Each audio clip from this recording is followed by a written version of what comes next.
Hello, great minds. Hope you're doing great today.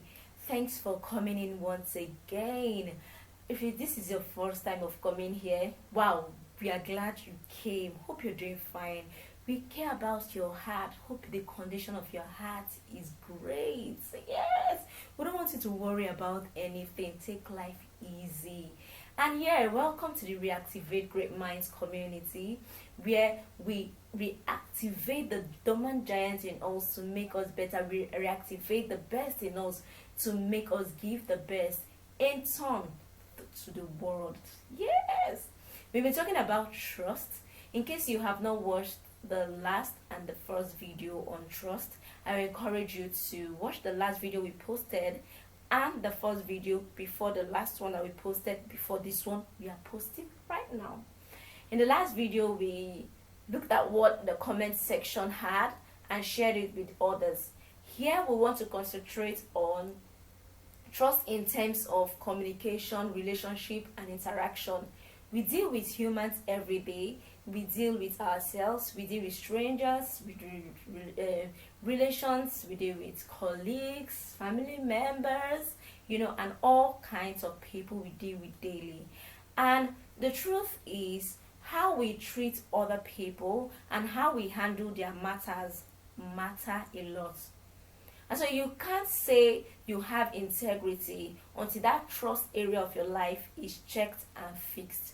Yes, the Bible says that we should not put our trust in man. Yes, we're not talking about putting all your hope, putting all your belief, holding people like God. No, God have that position and should be held up to it, and he alone should be held to that. Where we are talking about being trustworthy, where somebody can confide in you, somebody can relate freely with you, somebody can commit something to your hands and go to sleep. To know that we can do things, in unity, we can do things depending on each other, knowing that we will have the best of our interests at heart. Now, let me pick, for example, somebody tells you something that they have not told any other person. Would it be right for you to share it with another person? Obviously not. It can never be right. Don't make yourself a radio station where things can be heard. And let me tell you, nobody wants to, trust. Nobody would, even if they want to, nobody would trust somebody who is like a pipe where things goes in and then filters out. For some, you would prefer to go to a radio station and announce your condition, and announce your situation, and announce your issues, and announce anything than talk to them, which is wrong. Look, you can lose a soul to depression, you can lose a life to even suicide by revealing things that people are not ready to talk about, people are not ready to share about. The reason why you're here on earth is not for yourself, and it's not just to make that money, it's not just to ride in nice cars, it's also to make someone else's life better. And it's not until you give people money or until you link them to a job. Yes, those are fantastic, those are great. Sometimes other people just need a listening ear. And whereby the ear that is supposed to be a listening ear is having a good relationship with a running mouth, then it becomes a danger zone to go to. So ensure that people can actually trust you in terms of their secrets, their concerns and everything. As a counselor, ensure that things don't filter out to others. I know you'll be like, wow, thank God, Joy Ndidi is not talking about me. I am not a counselor in any way. Well, you have given an advice to somebody, right? You've given to your colleague, you've given to your siblings, you've given to your spouse, you've given to your children, you've given to your parents, you've given to even a stranger. So what does that tell you? That you are a counselor, whether you believe it, whether you have a certificate for it or not. So as a counselor to at least one person, it would be right for you to hold what somebody has told you until they permit you to disseminate such information. Don't be the one who, out of fake loyalty, wants to quickly tell other people about what is going on in other people's life. If I can't trust you with little information, well, I can't trust you with a job. I can't trust you with something that is higher. So it is important we check and balance these things so that we can be the best, version of people, of individuals that God has created us to be. God cannot come and do everything for you.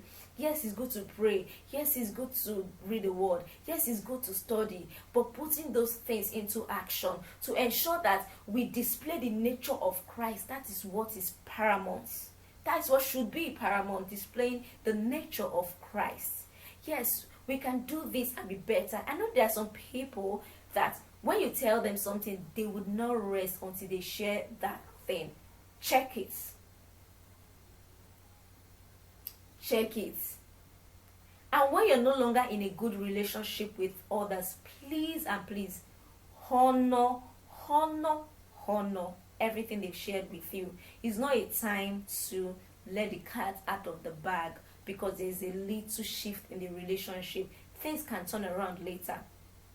And the people you are venting to, in case you're that kind of person who would easily vent, the people you are venting to, they will use you to be getting information. They will use you to intrude into other people's privacy. They will use you to break up relationships. They will use you to alter many things. And at the end of the day, they would never, ever trust you. And so when it comes to things that are most important, they will never involve you because they know your usefulness. So you want to think of it again. Beyond being trustworthy in the works of your hands, in your skill as a fashion designer, or as a lawyer, or as an accountant, as a project manager, as a medical practitioner, as an administrator, as whatever it is, that you're cinematographer, beyond being trustworthy in your skill, knowing the job, and ensuring that, money is safe and you don't cheat others. Also, be a trustworthy bank of information. Don't be the one who leaks out secrets easily. Don't be the one who is too fast to give up. Don't be the loophole where people come in through and penetrate into an environment and begin to cause havoc. Because a running mouth can never be trusted. Let people be able to be secured around you. You go to God and pray and tell him, confess your sins and everything, and tell him your future, tell him your fears, tell him your weaknesses, and he doesn't go and start discussing it with anybody. And you say you have the nature of Christ, then you should exhibit it too. That people can tell you their weaknesses and you don't use it, whether directly or indirectly, against them. And if, for example, you have to give an example with what has happened to somebody, well, if it's an area where the person will not be known, and of course the name will not be mentioned, what you want to do is to help other people probably not to make the same mistake. Then the intention can be right, but to just go and give the information in order for the person to look bad, or for other people to know what that person is going through at that particular time of life, it is wrong. You can never be trusted if you engage in such. So my question to you is, can I trust you? Can I trust you with my weaknesses and be sure you will never taunt me with it? Can I trust you with something I'm struggling with and be sure that no one else will know about it, but you can help me to be better? Can I trust you with my future plans and know that you would not run your mouth? Can I trust you with a job? Can I trust you with my friends? Can I trust you? That is a question we should also ask ourselves. Can I be trusted with such? Can somebody come and talk to me? There is something I do. When, I get to attend to people a lot. I get to counsel people a lot. I don't know why people love to talk to me. Probably because, they don't always hear their things from third party. And most times, when it's a situation that I cannot handle, I beg the person involved, please, can I talk to someone else about it? please can I refer you to someone else? I ensure they are aware of it. Or if it's something that happened to somebody, person just shares with me, and that person needs a higher person either to help the person out or to pray for the person or something, I would always ask, can I tell someone else about it who would probably call you or counsel you better or pray for you or something? So there's this line between, holding something on and helping out. Because sometimes the truth is, some things we are being told, we cannot handle it ourselves. Yes. Someone has once come to me for something I know I cannot handle. I had to plead with him, please, can I take this to somebody on a higher level?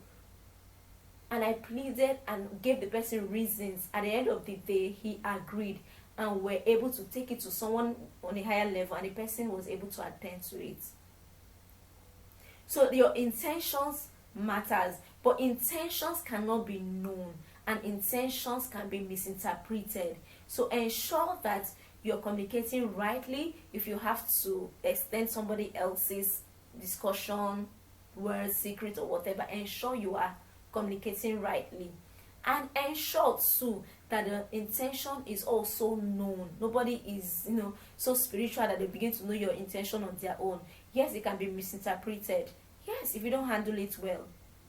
So I hope after this video you think of ways to be better, and let me have you in the comment section, in what way do you think we can learn to trust each other? In what way do you think we can hold each other's secrets, we can hold each other's fears, insecurities, plan, hopes as well, good news until the person is able? In what way do you think we can wrap all that until the person involved is ready to share? Let's know in the comment section.